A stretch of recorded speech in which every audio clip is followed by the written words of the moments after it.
The much-anticipated and closely watched meeting between Russian President Vladimir Putin and North Korean leader Kim Jong-Un finally took place in Russia's Far East. The over 5-hour-long meeting, which was closely watched by the West, was held in Vostochny spaceport, and Washington says that it is watching the developments very closely.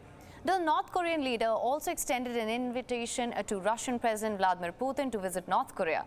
The question is, how does this strengthening of alliance between the two impact the international community? What can we expect going forward, and what's in it for both the nations? To discuss this, we have with us Mr. Sergej Sumlenny, defense expert and director of European Resilience Initiative Center. So thank you so much for joining us on WION.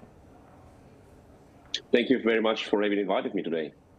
Now, sir, my first question to you: North Korean leader Kim Jong-Un and Vladimir Putin held hours-long talks, as I mentioned. From what we know, apparently one of the key topics of discussion here were military and defense ties. The West has, of course, been cautiously watching their every move. How do you assess the significance of this meet?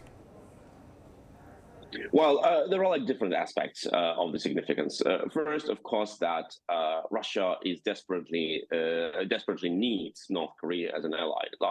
80 years ago, it was quite different. Like the Soviet Union, Moscow was the supporter of North Korea and pumped it with weapons. Now, Russia is facing a military defeat in Ukraine and is desperately needs of any sort of weapon, artillery, tanks, artillery rounds, etc. And now Vladimir Putin is a person who asks for support from North Korea, Iran, China, of course, etc. So we know that North Korea already delivered some type of weapons to Russia, first of all, artillery rounds. Why we know that? Because the Ukrainian army has seized loads of these artillery rounds, which North Korea sent via sea route, like around Africa and around China, of course, and then through the Mediterranean Sea, Black Sea, and Sea as well. So these rounds are known to be very unstable. That's why they didn't dare to transport them via railroad through Russia. They used the sea route. So now North Korea is, according to analysis and rumors, is about to send to Russia absolutely outdated tanks. But why Russia needs them? Because Russia is out of tanks. Ukrainian army wipes out dozens of Russian tanks daily, and Russian production is a couple of dozens of tanks per year. So even tens of years old, half century old North Korean tanks are. And this makes Russia into a very weak partner who asks for support from any sort of dictator, including such a poor one as a North Korean leader. Right, sir. But that being said, there was no confirmation on an arms deal, which was, of course, much talked about ahead and during the meet as well. Both sides, in fact, they've denied U.S. claims that talks were aimed at buying weapons to support Russia's war against Ukraine. What's your take on this, or do you think there's more than meets the eye? Well, it is also a very important aspect of the meeting. You have absolutely correctly mentioned it. No document has been signed, and that is actually what happens when one given side has all the tools to dictate the rules. I'm pretty sure that Vladimir Putin would be happy if they have signed some document which would have obliged North Korea to do something. I'm pretty sure they have agreed on something, or at least they have cleared their positions. But we may not forget that North Korea is by far not an independent player in the region. It is 100% proxy of China. So the biggest goal of Russia would be, of course, not to get half a century old North Korean equipment which can break. And as I told you already, the North Korean artillery rounds are so unstable that when they've been used from artillery, they've been used remotely. The soldiers load them into the multiply large rocket system, then they get to the safe direction, to the safe distance, and then they launch them because they don't know if they explode in the air, on the ground as planned, or maybe inside of the tube. It's not the best equipment, but of course Vladimir Putin hopes that North Korea can be a Chinese proxy which can be used as a platform to transfer to Russia Chinese military equipment. So I think that is the biggest idea of Vladimir Putin's biggest hope. He wants to get to, as he thinks, unlimited supply of weapons from China because his current suppliers, Iran and North Korea, they're not good enough, of course. So he wants to Chinese weapons, but China doesn't want to be involved or to seem to be involved into this conflict. So what China does, China sends via private companies, they send like some drones to Russia, which can be identified as privately purchased drones, and it's not like Chinese government thing. And now I think Vladimir Putin wants to use like North Korea as an excuse, saying, "Oh, we don't get anything from China, we have got something from North Korea." And I think that was a part of negotiations to use North Korea as a platform, as a delivery platform, as you want like AliExpress for the Russian military. All right, sir. Now, Kim Jong-un has reiterated his support for Russia as well, saying that Russia will be a #1 priority for North Korea and also hailed, quote-unquote, Russia's sacred battle. What do you have to say about the strengthening of ties between the two? Well, you're absolutely right. There are like some statements being made about the collective fight against the Western imperialism, the US dominance, etc. These are a sort of typical statements. But what is important, we are witnessing now an attempt to forge an unholy triangle, a union between Moscow, Pyongyang, and Beijing, of three powers are in like uniting their efforts to fight what they believe is the Western world dominance. Why they're doing so? Because they're not happy with the world based on international law and order. They want an unstable world. They want a world where dictators can attack another nations, where dictators don't need to be afraid that they will face international pressure. So they understand also that they cannot win this war on their own.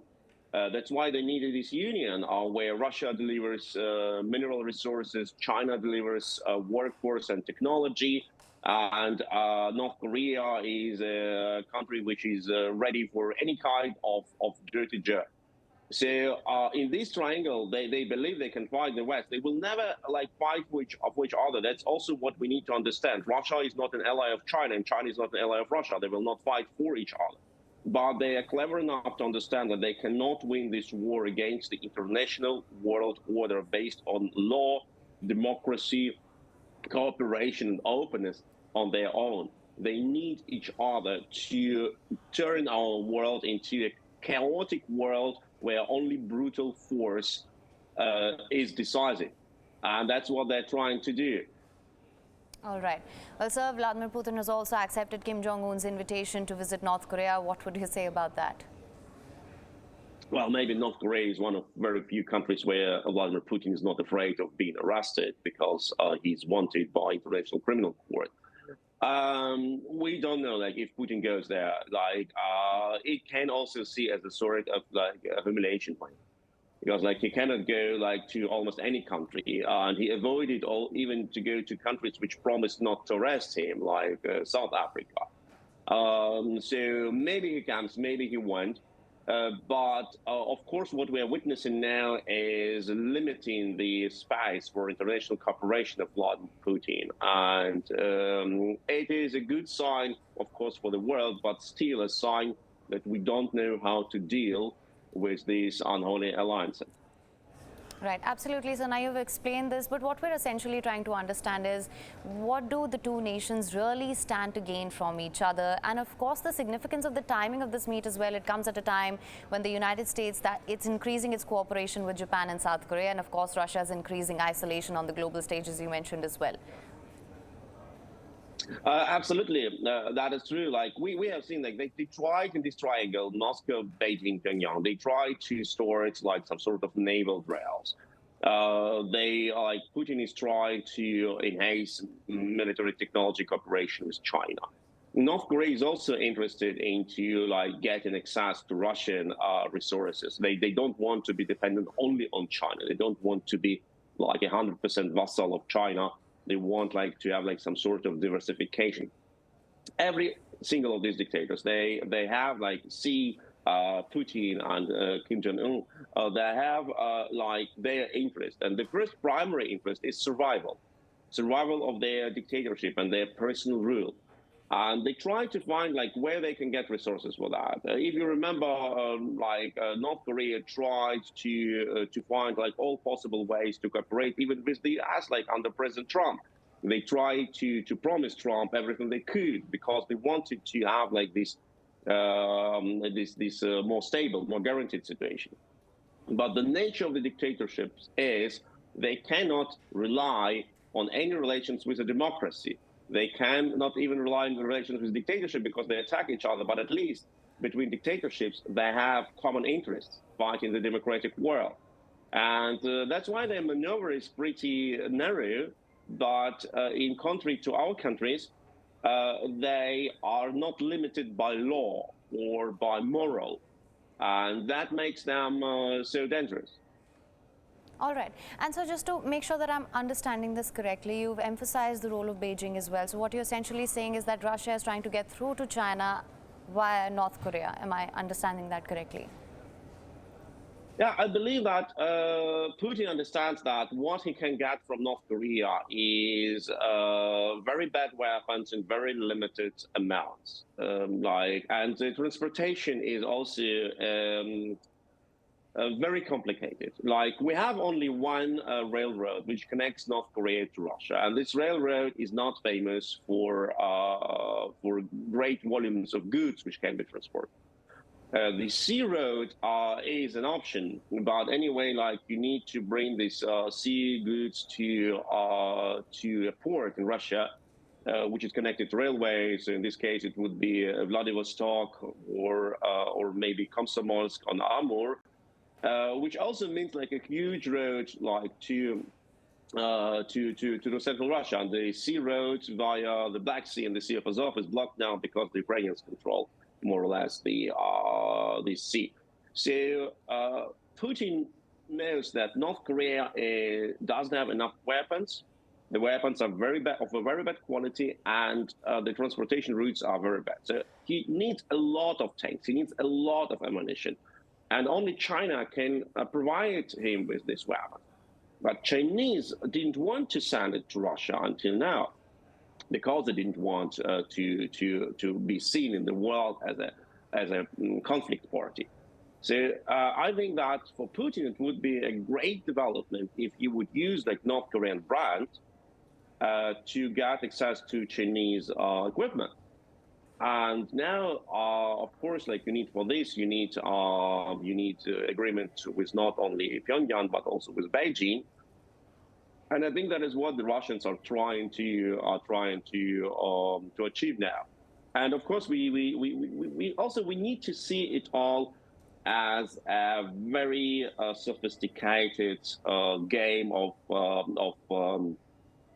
farce, of like some sort of bluffing. Like where Vladimir Putin meets his counterpart from North Korea, like on the space launching area, Vostochny. Vostochny can be seen as a sign of triumph of Russian space technology. Like Russia always wanted to demonstrate itself as a space power. But if you put it into context, like Russia has failed to launch its rocket to the moon. Like India has sent its station to moon like 2 weeks after. Vostochny spaceport is famous for ridiculous level of corruption. Like it has costed like 10 or maybe 20 times more than it had to be. Like it was like a stealing of some legendary level. So in this case, we see like with both countries, they try to pretend to be what they are not. But after all, they want to influence each other, of course. All right. Well, Mr. Sergej Sumlenny, thank you so much for joining us on WION with your insights on this. Thank you so much.